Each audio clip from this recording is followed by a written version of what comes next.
Et du coup, donc t'as coupé avec l'associatif. J'ai eu, j'ai fait des démissions en chaîne. Parce que c'était plus tenable à un moment donné. Et je pense qu'en fait, c'était non plus tenable la façon dont ça fonctionnait. Mais parfois, tu vois, tu peux dire ça fonctionne pas comme il faut, on peut rester échanger, tu vois. Et parfois, ça allait trop loin. Je pense qu'il y avait un truc trop violent dedans qui fait que moi, j'étais. Voilà, je vais reposer mes questions sur mes opérations par rapport à mon handicap. Je vais reposer. Je cherchais à avoir. À savoir comment j'allais faire si je voulais avoir ma torsoplastie ou ce genre de choses.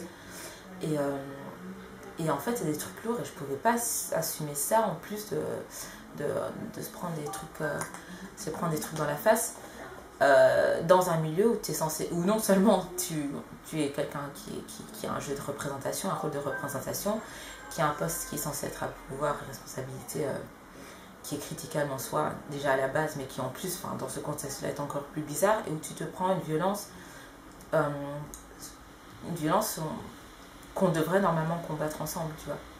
Et je me suis dit, mais en fait, moi, j'ai pas envie de continuer à donner toute mon énergie de cette façon, parce qu'en fait, tu donnes de l'énergie, enfin, pas que de l'énergie, tu donnes aussi...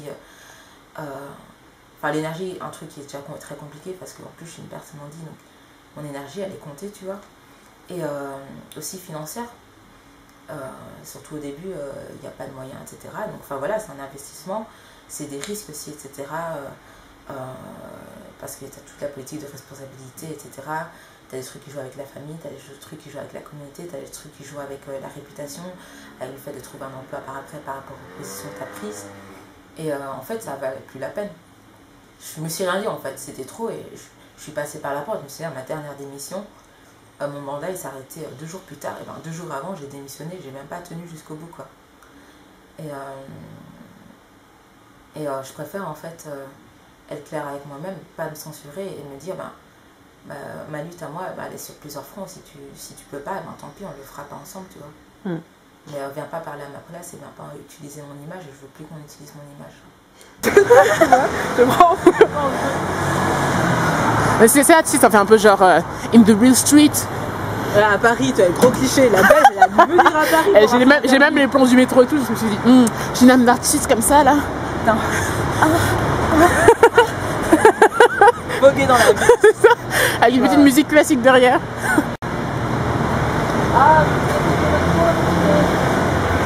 C'était marrant de voir des gens qui étaient là, genre, ouais, trop d'accord avec ce que Pauline a dit et tout. Ah ouais? Ouais, sur Twitter. J'ai l'impression que j'ai dit rien de tout ce que je voulais dire. Moi, je voulais qu'on parle du grand remplacement. Ah, du coup, t'as continué ton. Comment ça s'appelle? Tu sais, ton interview là. Ouais. Et du coup, tu parles de rupture, une rupture qui t'a amené finalement à concevoir un nouveau projet en exclusivité. Tu parles très vite avec des gros mots, donc en fait, tu es en train de me mettre une pression, donc maintenant je suis obligée de le faire. En fait, ce que je me suis rendu compte, c'est qu'en tenant un blog, c'est déjà que j'avais pas le temps d'écrire. Et donc du coup, j'écrivais que quand j'étais en colère, et j'écrivais un pavé d'une traite, et puis que je publiais, j'en voulais plus entendre parler, c'est fait, c'est dit.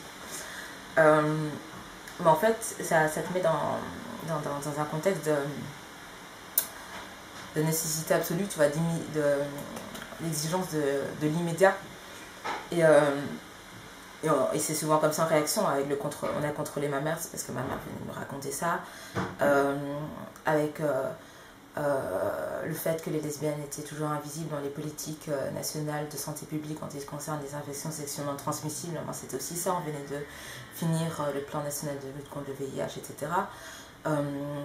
Tout ce qui est aussi exhibé, comment ça s'est passé, comment on a eu le discours paternaliste d'un pseudo-antiracisme qui est juste une dépolitisation et une appropriation et expropriation en fait de nos propres contenus en tant que vie, en tant qu'expérience, en tant que politique radicale que nous on porte dans notre vie de tous les jours. Tous ces trucs là en fait c'était des réactions immédiates et j'avais jamais le temps, j'avais plein de textes en brouillon, j'avais jamais le temps de finir sur plein de trucs, sur la bisexualité, la pansexualité, sur les injonctions, le manque de possibilités, sur l'impérialisme sexuel, sur plein de trucs.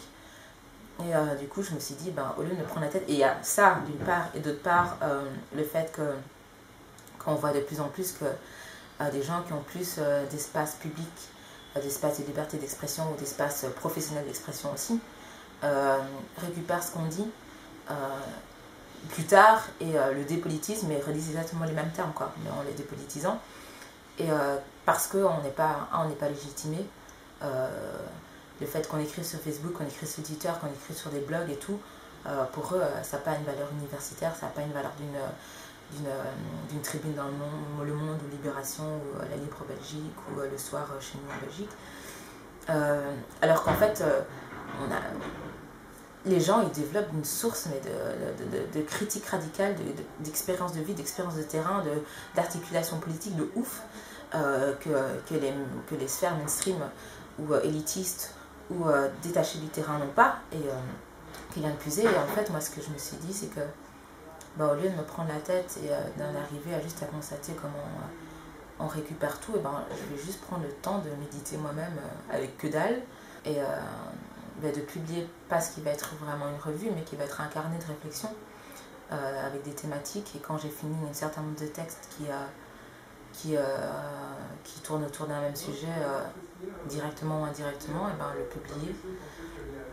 Et en profiter aussi pour faire des rencontres, pour interviewer des gens qui m'ont parlé, parce que j'ai été confrontée à leur travail, à leur discours, à leur expérience, à leur vie. Et voilà quoi. C'est un truc, c'est une façon de prolonger. Moi, je gagne pas de thunes là-dessus. Il y a des gens qui gagnent leur thune là-dessus. Moi, je gagne pas de thunes là-dessus. Et c'est ma façon, ce sera ma façon de lutter quoi. Alors, ma revue Ekimo, en fait, c'est marrant parce que en fait, ça va être un peu le même principe du blog, c'est que le blog, je l'ai écrit en pensant ne devoir rendre de compte à personne parce que je pensais que personne allait le lire. Et en fait, c'est le moment où je me suis plus libérée et lâchée par rapport à ce que je pensais réellement. Et je pense qu'en fait, le carnet, si les gens ont envie de lire, c'est cool. S'ils n'ont pas envie de lire, ils ne lisent pas. Et je pense que ça va être politisé, mais aussi personnel. En fait, ça s'adresse aux gens qui ont envie... qui ont envie de se connecter à ce que je peux dire, à ce que je peux articuler comme politique, à ce que je peux rencontrer aussi dans ma vie de tous les jours avec les gens que je rencontre. Il y aura beaucoup de ça aussi. Et donc ça s'adresse aux gens qui ont envie de lire en fait. Bien sûr, ce sera un angle directement queer, noir ou moins racisé, politisé, avec un angle body positif, avec une claire... dérive vers le vegan, avec pas dans une optique capitaliste. Ce genre de choses sera d'office féministe, ça c'est impossible que ce ne soit pas. Et voilà quoi, donc s'il y a des gens qui s'intéressent, tant mieux. Après moi ce que je trouve bien, c'est en fait ce que j'appelle les gens à faire, c'est à diversifier les plateformes, les possibilités de lecture, d'écoute, de vécu d'expérience, qu'on se démultiplie, c'est bien, c'est ça qui est bien en fait. Parce que quand tu es noir, on pense que les noirs, c'est ça. Et on pense qu'on est un groupe homogène. En fait, même non. On est un groupe très divers. On a une articulation politique très intéressante dans notre diversité en tant que noirs, dans les noirs. Tu sais, en fait, moi, c'est dans ce genre de choses que je m'inscris, en fait. C'est dans la démultiplication.